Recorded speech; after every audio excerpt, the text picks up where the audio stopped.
Kami, jangankan anak kami, jangankan suami kami, jangankan rumah kami, jangankan jabatan kami, inna lillah, diri kami ini pun milik Allah, bukan punya kami. Kalau dia yang punya, apa salahnya dia ambil? Maka ketika harta diambil, salah satu yang membuat manusia kehilangan ketika dia merasa memiliki.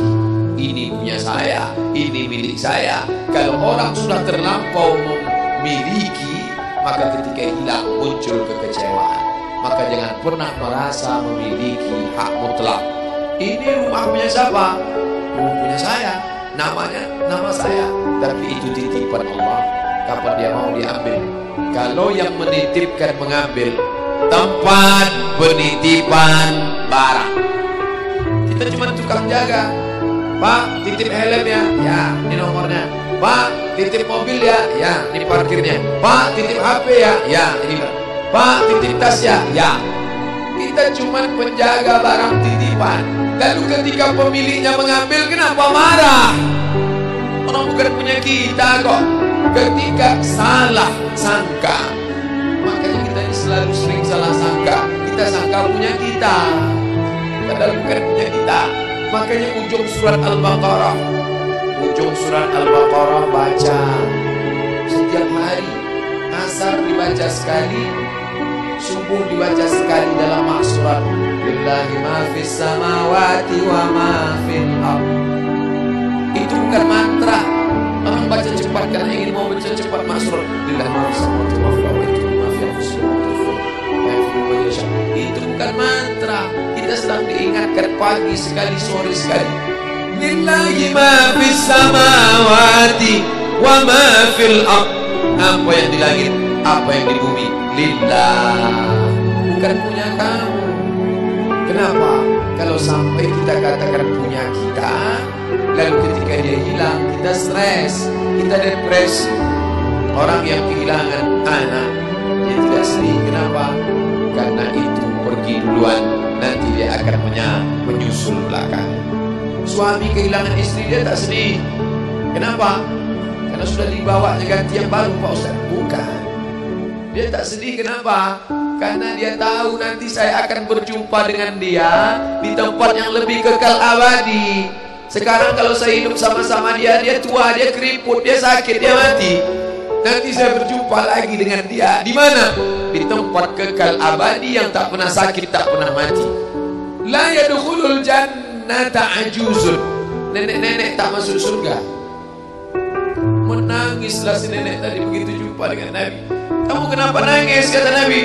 Ya Rasulullah, aku tersinggung ucapanmu. Kau bilang nenek-nenek tak masuk surga. Kata Nabi, memang tak ada orang tua di surga. Kalau begitu aku tak masuk surga. Kamu masuk. Terus nanti kamu masuk, kamu jadi muda lagi. Orang di surga itu umurnya 30, 33, 30, 31, 32, 33. Kenapa umur itu? Kalau nenek-nenek masuk surga, di dalam surga banyak kenikmatan. Sedang di surga, di dunia dia tak bisa. Pergi hari raya ke rumah orang, makanannya kacang tojin. Umur 70 mau makan apa? Makanya orang masuk surga itu umur 30, 31, 32, 33. Kenapa? Itulah usia yang bisa menikmati. Oh, jadi maknanya bukan orang tua tak masuk surga. Jadi ketika orang melihat pasangan saya mendahului saya, karena Allah lebih sayang, dia pergi ke tempat yang lebih sayang daripada kita. Orang menangis tak berhenti, dia menganggap dia pergi, oh dimakan cacing tanah dia. Padahal dia sudah pergi ke tempat yang lebih sayang daripada kita. Kita sayang, tapi sayang kita temporer. Ibu sayang pada anaknya, berapa jam dia bisa sayang? Pergi dia bekerja, dia tinggalkan. Pulang dia bekerja, dia tidur, dia lupa. Berapa banyak anak-anak masuk ke tempat air panas gara-gara orang tua lupa menjaga, teledor. Berapa banyak anak yang jatuh cacat, orang tua yang katanya sayang, tapi sayangnya itu terbatas. Dia sudah pergi ke tempat yang lebih sayang. Siapa dia? Bismillahirrahmanirrahim. Dengan nama Allah yang Maha Pengasih dan Maha Penyayang. Maka ketika ujian itu datang, ayat ini hilang. Saat ujian itu datang, ayat yang dikaji malam ini, hadis yang dikaji malam ini hilang, terbang, melayang, tak berkesan. Ada orang lain yang mengingatkan. Tadi pagi saya takziah, wajah sahabat saya ini ustaz, tapi tadi wajahnya lusuh. Turun, nampak dia sedang bersusah hati. Maknya meninggal dunia. Saya bisikkan ke telinganya satu kalimat, satu ayat, inna lillahi wa inna ilaihi raji'un. Waktu datang, waktu mau pulang, saya peluk kuat dia, inna lillahi wa inna ilaihi raji'un. Apa tak tahu dia ayat itu? Tahu. Dia ustaz, dia sering menceramahkan ayat itu, dia hafal ayat itu. Kenapa ustaz ingatkan? Hari itu ayat itu hilang dari kepalanya. Yang terbayang adalah wajah ibunya yang dulu membesarkan dia 9 bulan 10 hari, menyusukannya 2 tahun, membesarkannya 9 bulan 10 hari, mengandungnya 2 tahun, dia susukan, mengalir darah si ibu dalam badannya. Saat melihat ibunya terbujur kaku, hilang ayat itu, hilang hadis itu. Datang orang lain mengingatkan dia, ditepuknya bahunya, wabasyiris sabirin, berikan kabar gembira kepada yang orang sabar. Alladzina idza asabatuhum musibah, ketika ujian itu datang, qalu, mereka berkata, inna lillahi wa inna ilaihi raji'un. Tapi tak semuanya tahan, tak semuanya kuat. Ketika ujian itu datang, as-sadmatul ula, innamas sabru fi sadmatil ula. Pukulan, ketika pukulan itu datang bergoncang. Berapa banyak orang bercerita, Pak Ustaz, ketika sampai berita itu rasanya lunak tanah ini dipijak, Pak Ustaz. Bergoyang dunia ini, Pak Ustaz.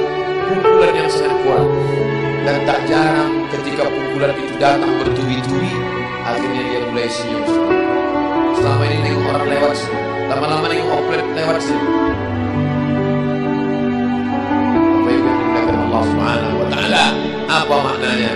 Tidak ada tempat bersandar yang paling kuat kecuali dia. Bersandar di sebatang pohon, pohon akan laku. Bersandar kepada orang, orang akan mati. Bersandar kepada dia, hayyun la yamut, dia yang hidup tidak akan mati untuk selamanya. Ya hayyu ya qayyum ya bani as-samawati wal ard ya zal jalali wal ikram ya fa'ilun lima yurid ya man aghada amran innama amruhu idza arada syai'an ay yaqula lahu kun. Maka berserahlah kepada dia.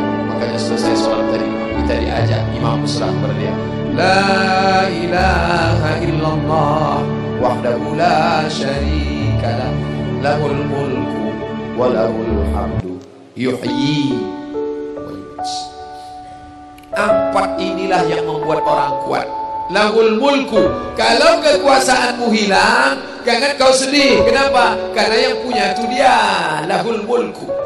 Kalau kau dulu dipuji-puji orang, jangan kau sedih. Kenapa? Karena yang punya pujian dia. Lahul mulku wa lahul hamdu. Kalau keluargamu hilang, jangan kau sedih, karena punya dia. Yuhyi wa yumiit.